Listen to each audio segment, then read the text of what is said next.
So welcome back guys to my channel Anjali Chan Classes. Today we will be starting with our audit sessions for CA Inter students. So what we will be doing here, we will be covering all the typical topics in which students find difficulty to learn, difficulty to understand. But they find it to have the rectification of audit.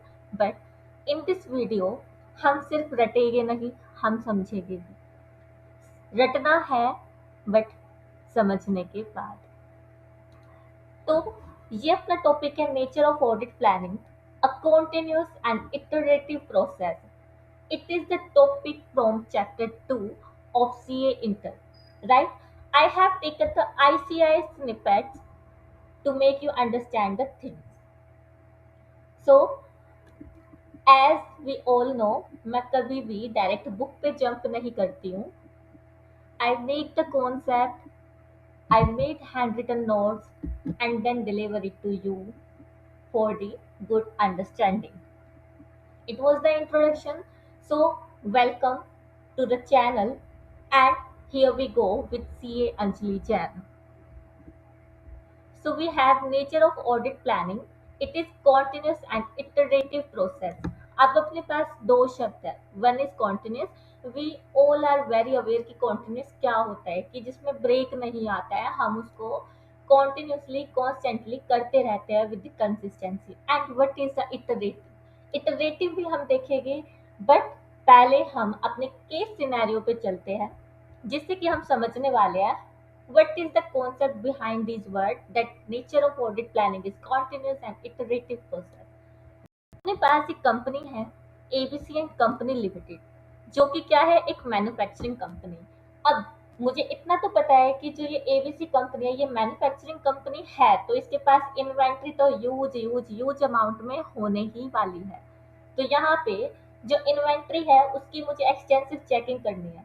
ये explanation मैं आपको क्यों दे रही हूँ. आपने first chapter में भी थोड़ा बहुत पढ़ा होगा कि जब भी हम किसी कंपनी की ऑडिट करने जाते हैं तो हम डायरेक्ट फाइनेंशियल्स नहीं उठाते. हम क्या करते हैं, पहले उस कंपनी का बैकग्राउंड देखते हैं, कंपनी के बारे में समझते हैं कि हमारी जो कंपनी है वो किस इंडस्ट्री में है. इंडस्ट्री यहाँ पे क्या है, मेरी मैन्युफैक्चरिंग इंडस्ट्री है. ठीक है, तो अब मैन्युफैक्चरिंग है तो मैन्युफैक्चरिंग में ऑटोमेटिकली हमें ये पता है कि इन्वेंट्री तो use use area, the high risk area होने ही वाला है. ठीक है, तो यहाँ पे क्या हुआ था, ऑडिटर ने यहाँ पे दो चीजें हैं. एक मेरे पास प्रीवियस ईयर ऑडिट का फेस है और एक मेरे पास है करंट ईयर के ऑडिट का फेस. सबसे पहले हम प्रीवियस ऑडिट के कुछ ग्लिम्स को देखेंगे. क्या हुआ था पिछले साल, जब ऑडिटर गया था तो उसने अपनी प्लानिंग में इंक्लूड किया था कि वो इंटरनल कंट्रोल पर रिलाई करेगा. अब इंटरनल कंट्रोल्स क्या होते हैं, ये कुछ पॉलिसीज एंड प्रोसीजर है, स्टैंडर्ड ऑपरेटिंग प्रोसेसेस होते हैं जिसको कि मैनेजमेंट फॉलो करती है for its operational and financial purpose. ठीक है, अब तुम रिवीजन पेज पे आ गए होगे, तो इसलिए I am not emphasising on each and every word. I am just cooking the story to make you understand the nature of audit planning and a continuous and iterative process. ठीक है, तो internal controls हमारे policy and procedure होते हैं, standard operating procedure जिसको कि follow करती है management for operational and financial purpose to make the effectiveness and efficiency in the entity. ठीक है, तो लास्ट ईयर क्या हुआ था, ऑडिट फाइंडिंग लास्ट ईयर मान लो अपना था 24-25 का. ठीक है, तो अब जैसे कि मैंने इंट्रोडक्शन में ही बताया कि ये मैन्युफैक्चरिंग है. मैन्युफैक्चरिंग में हमने इन्वेंट्री को देखा था. इन्वेंट्री में दो क्लासिफिकेशन थी, एक मेरे पास है high moving inventory and then the slow moving. और मैंने क्या किया था, इंटरनल कंट्रोल्स पे रिलाई किया था. देन इन्वेंट्री को मैंने टेस्ट काउंट किया एंड उसको बुक से मैच किया था. ठीक है, क्या किया था, मैंने इन्वेंट्री को फिजिकली वेरीफाई किया था और बुक से उसको मैच किया. तो मेरे को क्या मिला, डिफरेंस मिला. वो बुक से मैच नहीं कर रही थी. कितना डिफरेंस मिला था मुझे, 40 lakhs का. कितना, 40 lakhs.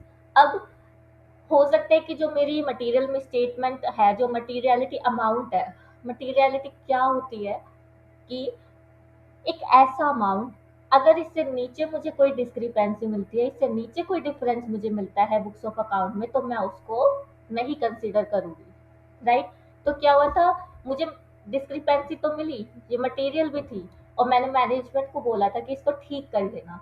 और ये किस वजह से थी, इसका रीजन था कि जो मेरे इंटरनल कंट्रोल्स थे वो क्या थे, वीक थे।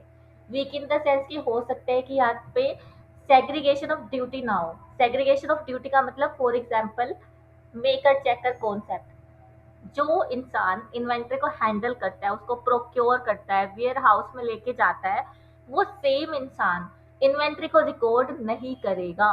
क्या, इन्वेंट्री को रिकॉर्ड नहीं करेगा। और यहाँ पे जब मैंने ऑडिट किया था, फिजिकल वेरीफाई किया था फिजिकली इन्वेंट्री को, तो मैंने क्या पाया था कि जो इन्वेंट्री को हैंडल कर रहा है, प्रोक्योर कर रहा है, वही सेम इंसान क्या कर रहा है, इन्वेंट्री को रिकॉर्ड। तो जिसकी वजह से सेग्रीगेशन ऑफ ड्यूटी क्या हो रही थी, यहाँ पे हैम्पर हो रही थी। और यही क्या है, मेरी material weakness in internal control. तो प्रीवियस ईयर की ऑडिट से मैंने क्या कंक्लूजन निकाला कि एक तो इनके जो आईसी है वो वीक है, इंटरनल कंट्रोल्स क्या है, वीक, इन्वेंट्री में डिस्क्रिपेंसी है। तो अब जब मैं करंट ईयर में आऊंगी, देखो फ्लो को समझो, मैंने प्रीवियस ऑडिट कर दी है, बट प्रीवियस ऑडिट से मैंने कुछ कंक्लूजन्स निकाले थे, कुछ मैंने ऑडिट फाइंडिंग्स निकाली थी, जिसके बेसिस पे अब मैं क्या करने वाली हूँ, अपने करंट ईयर की ऑडिट को प्लान कर रही हूँ। क्या कर रही हूँ, plan. Plan in the sense कि मैं अभी ऑडिट करने नहीं गई हूँ करंट ईयर की, मैं क्या कर रही हूँ, प्लान कर रही हूँ। प्लान करते हुए मैं ये बात याद रखूंगी ना, हाँ पिछली बार इन्वेंट्री में दिक्कतें आई थी और इंटरनल कंट्रोल क्या थे, वीक थे। इस बार मैं क्या करूंगी, तो before starting audit, auditor will plan to check the IC extensively। बजाय कि पहले इन्वेंट्री की ऑडिट पे जंप करने के, ऑडिटर क्या करेगा इस बार, इंटरनल कंट्रोल्स को टेस्ट करेगा एक्सटेंसिवली। तो ये मुझे कहाँ से पता चला, प्रीवियस ईयर की ऑडिट से मैंने क्या किया, इस बार प्लान किया। ठीक है, क्या किया इसने, डिसाइड किया कि जो अब इन्वेंट्री है वो क्या हो चुका है, हमारे लिए हाई रिस्क एरिया हो चुका है। क्यों, क्योंकि अभी तक वो जो डिस्क्रिपेंसी वो ठीक नहीं हुई थी। और इस बार प्लानिंग का जो अपना प्रोसीजर रहेगा वो रहेगा not to rely on internal control. पहले ऑडिटर ने क्या किया था पिछले साल की, आईसीज पे, इंटरनल कंट्रोल पे रिलाई कर लिया था। और अब इस स्ट्रैटेजी को, इस प्लानिंग को वो क्या करेगा, चेंज करेगा। तो क्या अब क्या करने वाला है, note rely on the internal controls. ठीक है, तो यहां से हमें क्या पता चलता है, here we go, audit is continuous process which starts from previous year audit and continues until the current year audit completes। मैंने क्या लिखा, let me increase the font, yes। So basically मैंने यहाँ पे क्या लिखा है, तुम्हें कंटिन्यूस प्रोसेस, ओके। तो यहाँ मैंने आपको ये समझाने की कोशिश की है कि प्रीवियस ईयर के सिनेरियोज देखते हुए मैंने क्या किया, इस बार करंट ईयर की ऑडिट प्लानिंग करना शुरू की। ठीक है, मैंने ऑडिट करना स्टार्ट नहीं किया, मैंने ऑडिट प्लानिंग करनी स्टार्ट की। तो इससे हमें पता चला कि मैंने प्रीवियस ईयर के फैक्ट्स एंड फिगर्स देखे, एंड वहाँ पे मटेरियल फाइंडिंग्स देखी, ऑडिट फाइंडिंग्स देखी, जिसकी वजह से अब I am able to plan my audit of the current year. तो यही लिखा है, audit is continuous process which start from previous year audit. Audit जो है एक कॉन्टिन्यूस प्रोसेस है जो प्रीवियस ईयर की ऑडिट से स्टार्ट होता है और ये कॉन्टिन्यू चलता है till the completion of the current year audit. ठीक है, यही मैंने लिखा है। फिर उसके बाद अब हम क्या देख रहे हैं, अब हमने प्लान तो कर लिया कि आईसी पे क्या करना है, रिलाय नहीं करना है। मैं इंटरनल कंट्रोल के भरोसे नहीं रहूंगी कि इंटरनल कंट्रोल तो मैनेजमेंट ने सही बनाए होंगे, तो मैं बुक्स ऑफ अकाउंट्स को ही चेक कर लेती हूँ। नहीं, इस बार मैंने इंटरनल कंट्रोल को भी क्या करना है, चेक करना है। ये मेरी क्या है, करंट ईयर की प्लानिंग है।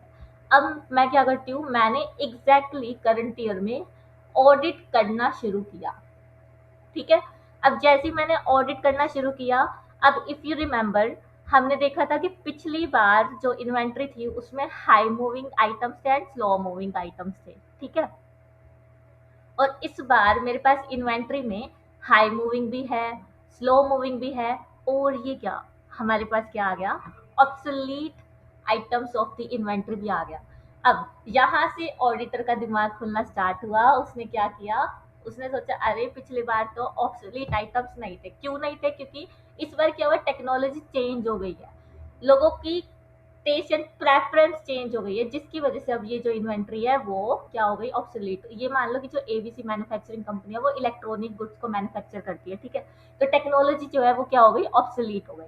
ऑब्सोलीट होने की वजह से अब ऑडिटर क्या करने वाला है, अब इस बार क्या हुआ कि इन्वेंट्री का उसको, जब उसने फिजिकल वेरिफिकेशन किया, यहाँ पे क्या किया, स्टॉक काउंट किया, और यहाँ पे क्या करा उसने, बैलेंस शीट में देखा इन्वेंट्री 12 CR की है, और स्टॉक काउंट में उसको मिला 11.60 CR, ठीक है।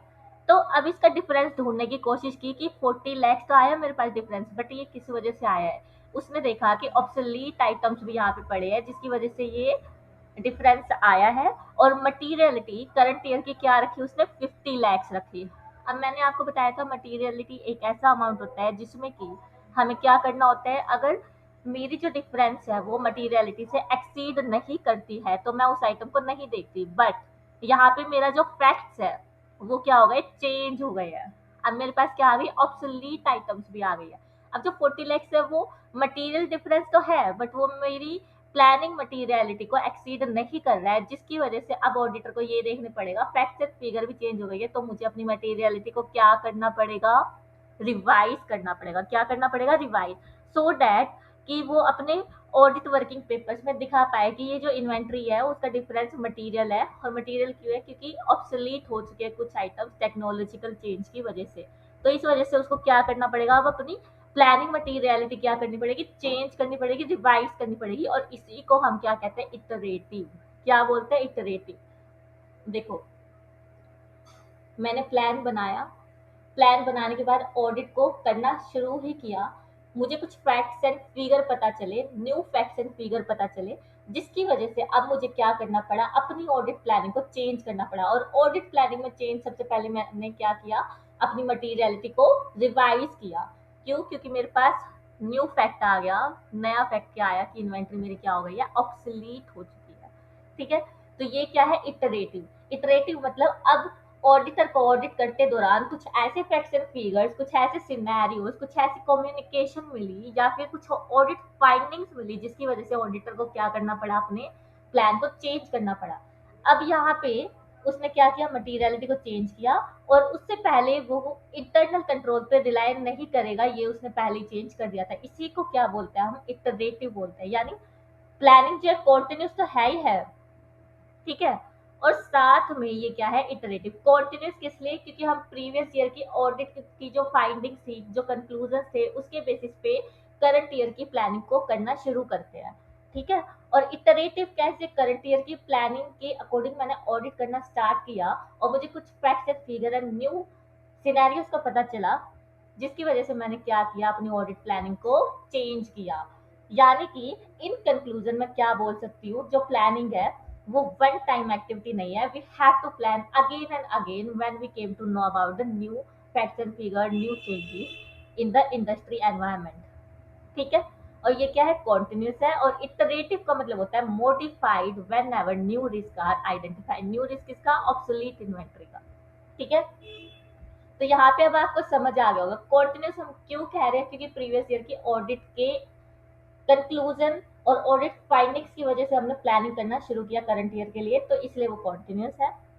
और जब हमने एक्चुअली ऑडिट करना स्टार्ट किया, फिजिकल वेरिफिकेशन करना शुरू किया इन्वेंट्री का, तो वहां पे पाया कि कुछ फैक्ट्स चेंज हो चुके हैं, ऑब्सोलीट आइटम्स भी आ चुके हैं इन्वेंट्री में, क्योंकि टेक्नोलॉजी चेंज हो गई है, कस्टमर के टेस्ट एंड प्रेफरेंस चेंज हो गए हैं, जिसकी वजह से हमें अपनी प्लानिंग मटीरियलिटी को क्या करना पड़ा, चेंज करना पड़ा। इसी को बोलते हैं इटरेटिव, ठीक है। आई थिंक इस एग्जाम्पल से आपको समझ आ गया होगा what is the continuous phase of audit planning and what is the iterativeness of the audit planning, ठीक है। तो इसी चीज को एक बार हम बुक से जाके देख लेते हैं कि whether you are able to understand the book language written in the page. ठीक है, planning is not a discrete phase. Discrete का मतलब होता है सेपरेट। ठीक है, सेपरेट फेज नहीं है of the audit and but rather a continual and iterative. अब आपको ये समझ आ गया होगा कि ये कॉन्टिन्यूअल कैसे है और iterative कैसे। ठीक है, that often begins shortly after or in connection with the completion of previous audit and continues until the completion of the current audit engagement। previous audit मैंने बताया था material discrepancy in inventory due to material weakness in internal controls। ठीक है, और iterative का मतलब मैंने बताया कि अब यहाँ पे टेक्नोलॉजी चेंज हो गई है जिसकी वजह से ऑब्सोलीट आइटम ऑफ इन्वेंट्री भी आ गया, और इसकी वजह से मैंने क्या किया, अपनी प्लानिंग मटीरियलिटी को क्या कर दिया, चेंज कर दिया। ये क्या हो गया, इटरेटिव हो गया। Planning, however, includes consideration of timing of certain activities and audit procedure। अब प्लानिंग में हमें एंटी ई भी देखना होता है, nature, timing and extent of the audit. ठीक है, that need to be completed prior to the performance of the further audit procedures.